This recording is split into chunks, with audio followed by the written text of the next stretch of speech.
Good morning students. हम paper third की यानी क्वांटम मैकेनिक्स की फर्स्ट यूनिट कर रहे थे और उसका ये लास्ट टॉपिक है language of quantum mechanics. Basically ये जो भी हमने अभी तक किया है फर्स्ट यूनिट में उसकी ये समरी है in the form of important points, जिसको इन्होंने कहा है the language of quantum mechanics. इसमें ये है पोस्टुलेट्स ऑफ क्वांटम मैकेनिक्स। ये आपको मैंने पिछले लेक्चर में बता दिए थे, एक बार फिर रिपीट कर देता हूँ। A physical system is completely defined by its quantum mechanical state ket psi. इसको वेव फंक्शन भी अपन बोलते हैं साई। तो इससे किसी भी फिजिकल सिस्टम को हम पूरी तरह डिस्क्राइब कर देते हैं और इस स्टेट में या इस फंक्शन साई में सारी इंफॉर्मेशन होती है रिगार्डिंग द सिस्टम। और the occurrence of an event in nature, यानी कोई भी घटना अगर नेचर में घटित होती है तो उसको स्पेसिफाई किया जाता है एक किसी भी कॉम्प्लेक्स नंबर या फंक्शन से, और इसको कहते हैं द प्रोबेबिलिटी एम्पलीट्यूड। और प्रोबेबिलिटी एम्पलीट्यूड का जो एब्सोल्यूट स्क्वायर होता है, this gives the probability that event will occur in nature. उसकी क्या प्रोबेबिलिटी है वो P से दिया जाता है, और ये होता है absolute square of the probability amplitude which is represented by phi. Now the its part B is essential definitions. If a system is initially in state psi, then the amplitude for the occurrence of the final state chi is given by this.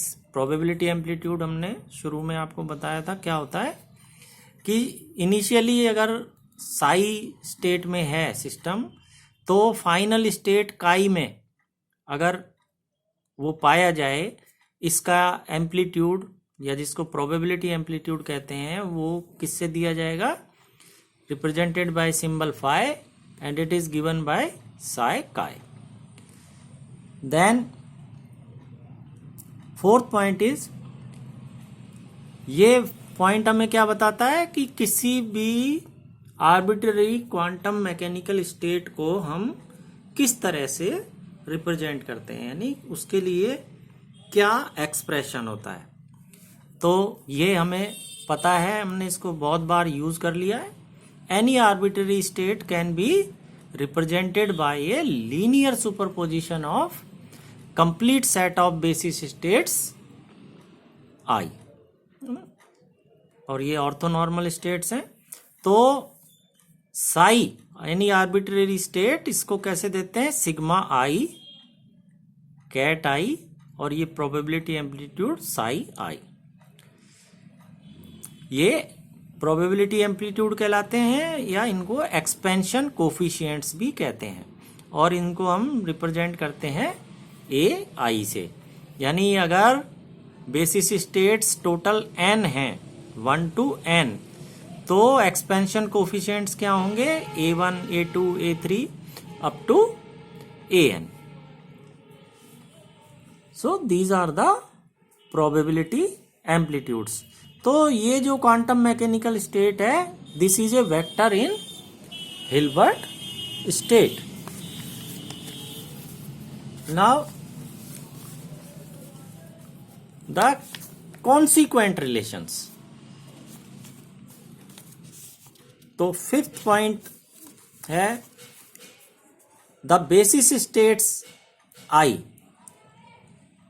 है ना। जैसे 1 to n तक total states कितनी है, मान लो n है, तो the basis states I of the Hilbert space play the role of a set of unit vectors, and the amplitudes जिनको ए आई से भी रिप्रेजेंट करते हैं या bracket psi I, these play the role of set of coordinates for state psi.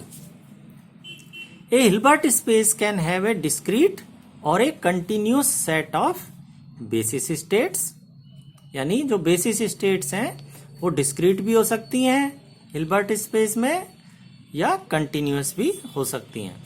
Also, the number of states of a complete set may be finite or infinite. यानी number of ये जो basis states हैं these may be finite or infinite.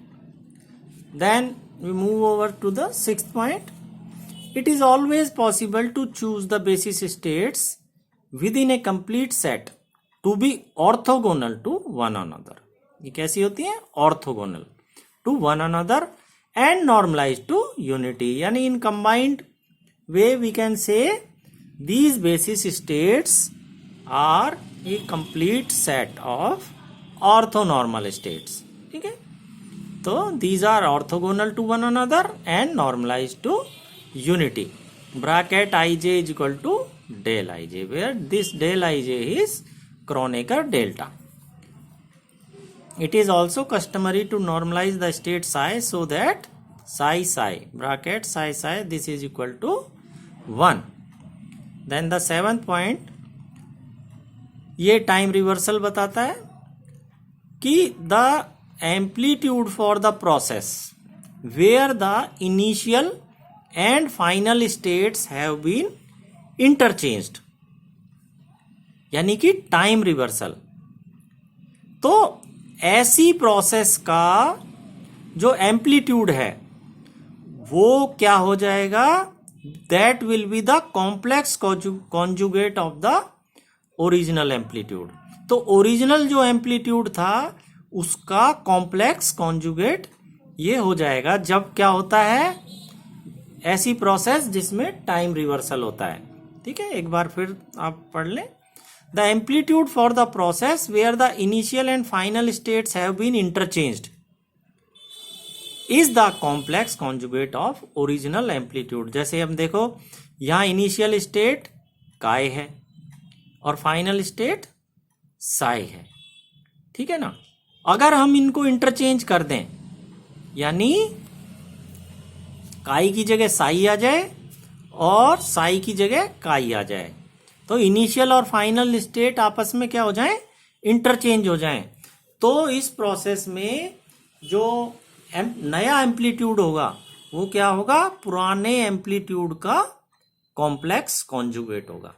जैसे initial state Sai थी, final state काई थी, तो probability amplitude क्या था? साई काय. अब मान लो काय जो है वो इनिशियल स्टेट है और फाइनल स्टेट क्या है? काय है. तो ये रिवर्स हो गया, टाइम रिवर्सल. तो ये जो नया एम्पलीट्यूड होगा इस प्रोसेस का वो इस पुराने एम्पलीट्यूड का क्या होगा? Complex conjugate. तो इनमें ये रिलेशन होता है. Eighth point, the orthonormal basis states spanning the same Hilbert space are connected by a unitary transformation. यानी एक ही हिल्बर्ट स्पेस में अगर दो ऑर्थोनॉर्मल बेसिस स्टेट्स हैं तो उनमें आपस में वो कनेक्टेड होती हैं और connected through unitary transformation.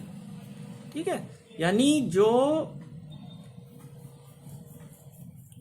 Operator उनको कनेक्ट करता है वो कैसा होता है? यूनिटरी होता है. वो यूनिटरी इन नेचर होता है, जो यहाँ पे एस है. तो ये एक सेट ऑफ बेसिस स्टेट्स मान लो आई है और दूसरी रिप्रेजेंटेशन में सेट ऑफ बेसिस स्टेट्स मान लो म्यू है. तो इनमें आपस में क्या रिलेशन होगा? Mu is equal to I S dagger. ठीक है, एस डैगर को हम यूं भी लिख सकते हैं i mu. The coordinates of an arbitrary state psi in the two bases are related through this.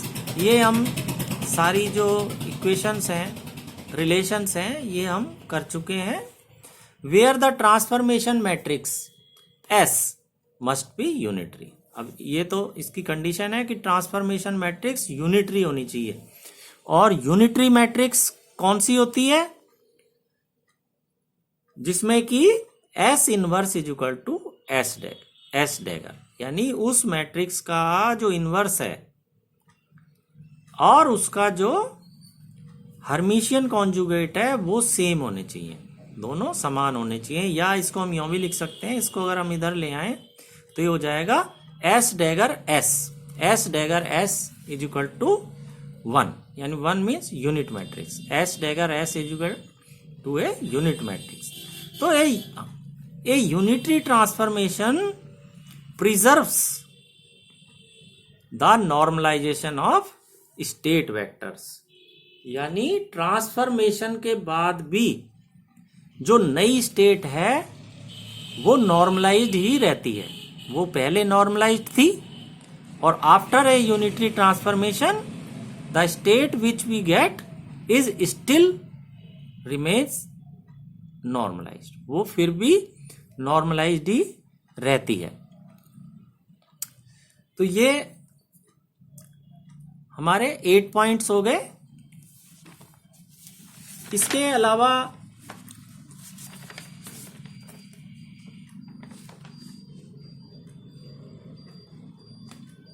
इसमें अभी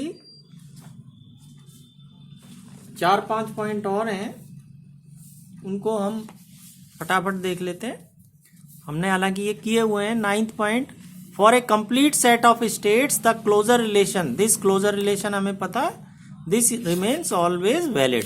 और क्लोजर रिलेशन किस काम आती है हमें पता है, एक्सपेंशन के लिए या कॉन्ट्रैक्शन के लिए।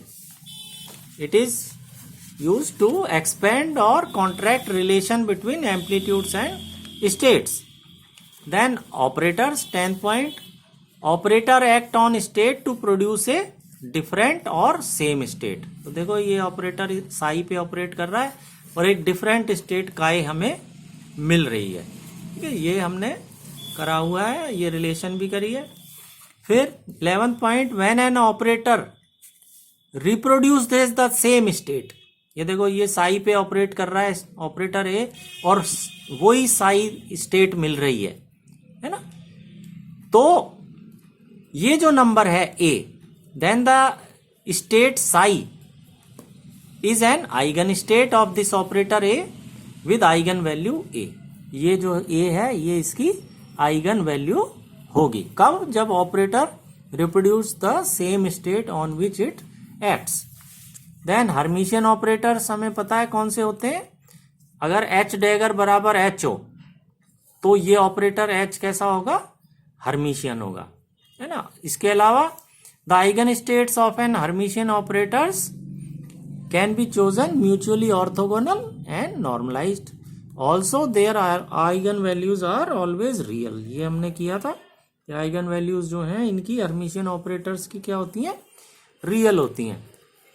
इसके अलावा ये एक कॉन्जुगेशन रिलेशन है जो हमेशा होल्ड करती है, यानी इफ काई is equal to A Sai, यानी साई पे अगर ए ऑपरेट करता है और काई स्टेट मिलती है तो ब्रा साई, ब्रा काई, यानी इस ये तो कैट है इसका, ये ब्रा हो गया, bra chi is equal to bra psi A dagger. A का क्या हो जाएगा, ए डैगर हो जाएगा। यानी अगर ये सत्य है तो ये होगा।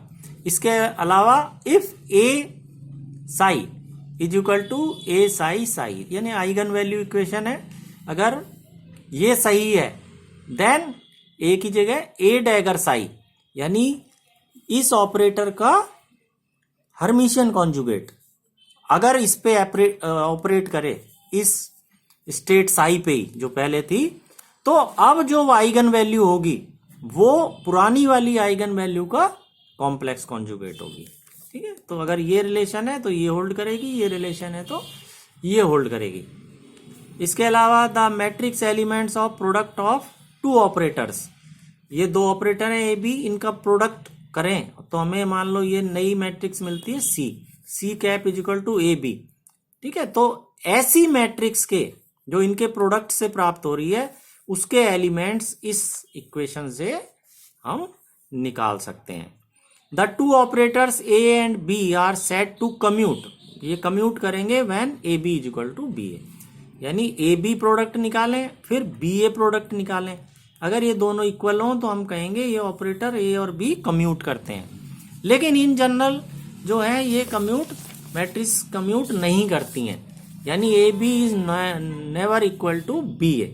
ये तभी इक्वल होते हैं, कम्यूट करते हैं, जब ए और बी डायगोनल होती हैं। इसके अलावा A B dagger is always equal to B dagger A dagger. ठीक है, इसके अलावा ये भी हमने किया है, under a unitary transformation S of the basis states the matrix elements of an operator transform according to A dash is equal to S A S inverse. ठीक है, तो ये आपकी फर्स्ट यूनिट जो है वो कंप्लीट हुई। अब हम नेक्स्ट यूनिट नेक्स्ट लेक्चर में शुरू करेंगे। Have a nice day.